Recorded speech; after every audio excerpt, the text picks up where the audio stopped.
যেটা আগামীকাল ঘোষণা করা হবে মিরপুর শেরেবাংলা স্টেডিয়ামে আমাদের অতি প্রিয় গাজী আশরাফ হোসেন লিপু সেই 15 জন ক্রিকেটারের নাম ঘোষণা করবেন। সেই উপলক্ষে লিপু ভাইকে আসসালামু আলাইকুম। লিপু ভাই যে দলটা তৈরি করেছেন এবং যে দলটা পাঠিয়েছেন সেই দলে কারা আছেন কারা নেই এই আলোচনা থেকে সবচেয়ে বেশি আলোচনা এই মুহূর্তে ঢাকা ক্যাপিটালস, বিপিএল এর দল ঢাকা ক্যাপিটালস। তারা আমরা দেখেছি যে সাব্বির নাসিরের মতো তারকা ক্রিকেটারকে অন্তর্ভুক্ত করেছে, যেই দলের জার্সিতে আমরা সবসময় দেখি বড় কিছু ব্র্যান্ডের লোগো, লিলি, অডিক্স, একনল, টাইলক্স এর মতো লোগো। সেই দল আলোচনায়, কারণ সাব্বির রহমান রুম্মান সেই দলের হয়ে এবারের বিপিএলটা খেলছেন। সাব্বির রহমান রুম্মান এই দলে রয়েছেন কিনা, এই 15 সদস্যের দলে রয়েছেন কিনা, আমি বলেছিলাম যে 18 কোটি মানুষ যদি একদিকে ভোট দেয় গাজী আশরাফ হোসেন লিপু, ওই ভোটের ক্ষেত্রে 18 কোটি মানুষের ভোটটা যদি সাব্বিরের দিকে পড়ে, লিপু ভাই সেটা দিবেন না এবং তিনি সেটা দেন নাই। কিন্তু সাব্বিরের বিশ্বকাপ দলে থাকার চান্স শেষ হয়ে যাচ্ছে না। নাজমুল হোসেন শান্ত সেই দলে রয়েছেন কিনা এই আলোচনা হওয়াটা খুব স্বাভাবিক। সবশেষ 4টা ম্যাচে বিপিএল এ তিনি খেলেছেন, ভালো করেছেন, সেঞ্চুরি দিয়ে তিনি এবারের বিপিএল মিশন শুরু করেছেন। নাজমুল হোসেন শান্তকেও মানে রান যিনি করছেন, ফর্মে যিনি রয়েছেন, পছন্দ না আমার অতি প্রিয় লিপু ভাই। হোয়াট অ্যাবাউট জাকের আলী অনিক? জাকের আলী অনিক কি বিশ্বকাপের দলে রয়েছে? এটা নিয়ে মোটামুটি প্রেস বক্সে অনেক তুমুল আলোচনা চলছে, কেউ বলছে আছে, কেউ বলছে নেই। এই যে অনেকে বলছে আছে এবং যারা বলছে নেই, আছে গ্রুপ নেই এর উপর খেপে যাবার কারণটা কি বলেন তো? জাকেরের তো কোনো পারফরমেন্স নেই, তারপরেও মানুষ কনফিউজ যে না ভাই ও থাকলে থাকতেও পারে। কারণটা হচ্ছে যেই কারণে সালাউদ্দিন লিপুরা শান্তদের পছন্দ করে না, পারফর্ম না করার পরেও তাদের ভালো লাগে না, সেই একই কারণে আউট অফ পারফরমেন্সে থাকা জাকের আলী অনিকের প্রতি তাদের অসম্ভব ভালোবাসা, অসম্ভব প্রেম। এই প্রেমের কারণে শেষ পর্যন্ত আসলে জাকের আলী অনিক যেই শক্তিশালী অবস্থায় ছিলেন, এতদিন ন্যাশনাল টিমে টিকে ছিলেন, সেখান থেকে তাকে সরে যেতে হচ্ছে এবং এটাই পুরোপুরি ক্রিকেট প্রশাসন অ্যাক্টিভলি ইনভলভ হয়েছে। 15 সদস্যের দলে, তার মানে আমি যদি আপনাদের সাথে আলোচনাটা করি, নাম্বার 1 সাব্বির নেই, নাম্বার 2 জাকের নেই, নাম্বার 3 শান্ত নেই। তবে 1 তারিখ পর্যন্ত, ফেব্রুয়ারির 1 তারিখ পর্যন্ত এই দল চেঞ্জেবল। এই দল আপনি উইদাউট এনি রিজন, আপনার মন চাইলো মনে করেন আপনি চেঞ্জ করে দিতে পারবেন, অনেকবার চেঞ্জ করতে পারবেন, একাধিকবার চেঞ্জ করতে পারবেন। এবং 1 তারিখের পরে যেই দলটা আইসিসি তে অলরেডি পাঠিয়ে দেওয়া হয়েছে 15 সদস্যের কারা, সেটা আমি যাচ্ছি, সেই আলোচনা আমি যাচ্ছি, আপনারা শোনার অপেক্ষায় রয়েছেন।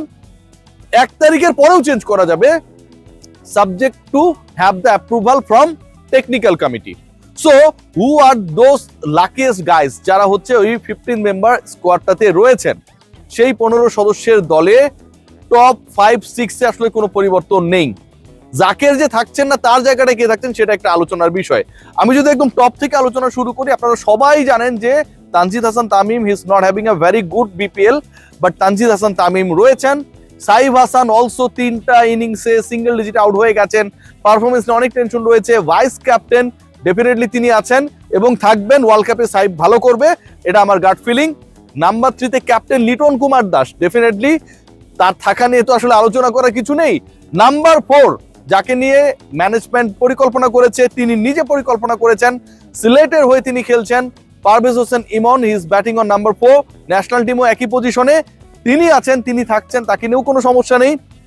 5 নাম্বার যে জায়গাটা আমি ব্যাটিং ওয়াইজ শুরু করেছি, সেখানটায় রয়েছেন তাওহিদ হৃদয়, নাম্বার 6 এ রয়েছেন শামীম হোসেন পাটোয়ারি। এই যে 6টা স্পটের কথা বললাম, এই 6টা স্পটে কোনো পরিবর্তন নেই, এই 6 জন শতভাগ থাকছেন। স্পিন ডিপার্টমেন্টে রিশাদের থাকা নিয়ে কোনো প্রশ্ন নেই, শাক মাহেদির থাকা নিয়ে কোনো প্রশ্ন নেই। তবে আলোচনা রয়েছে যে নাসুমের সাথে কি তানভীরের প্রতিদ্বন্দ্বিতা চলছে, বাঁহাতি অর্থোডক্স কে থাকবেন। নাসুম আহমেদ এক্সপেরিয়েন্সড, ন্যাশনাল টিমের হয়ে অনেক বেশি ম্যাচেস খেলেছেন দেন তানভীর, এবারের বিপিএলটাও খুব একটা খারাপ করছেন না।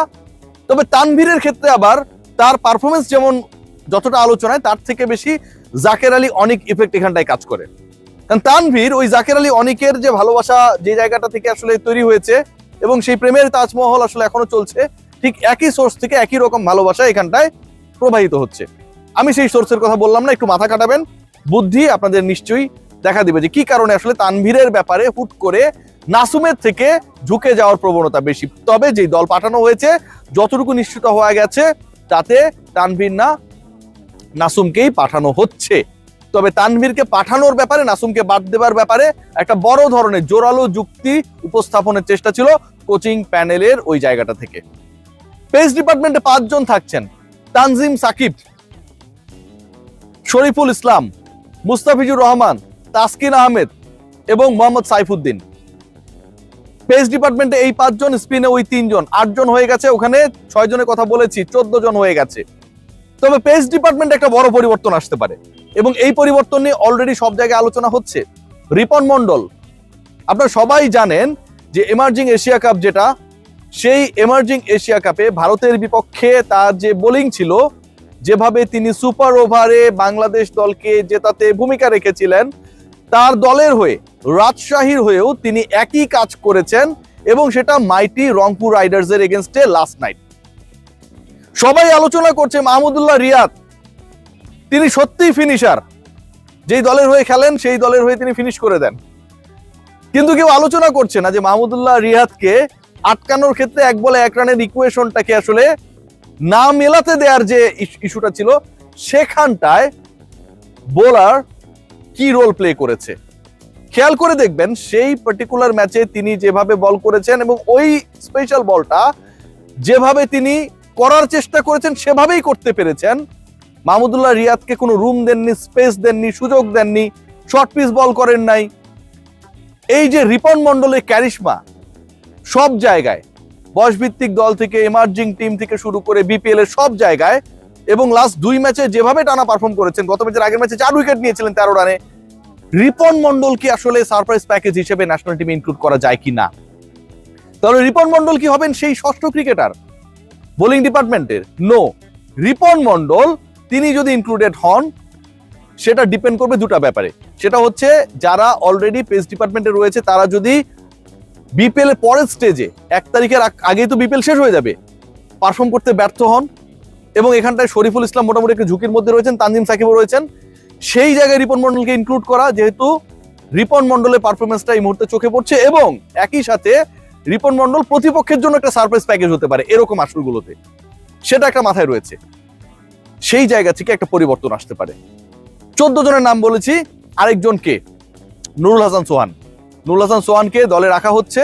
নুরুল হাসান সোহানের টি-20 পারফরমেন্স, অভিজ্ঞতা সবকিছু যদি হিসাব করা হয়, তাহলে জাকের আলী অনিকের তুলনায় বেটার।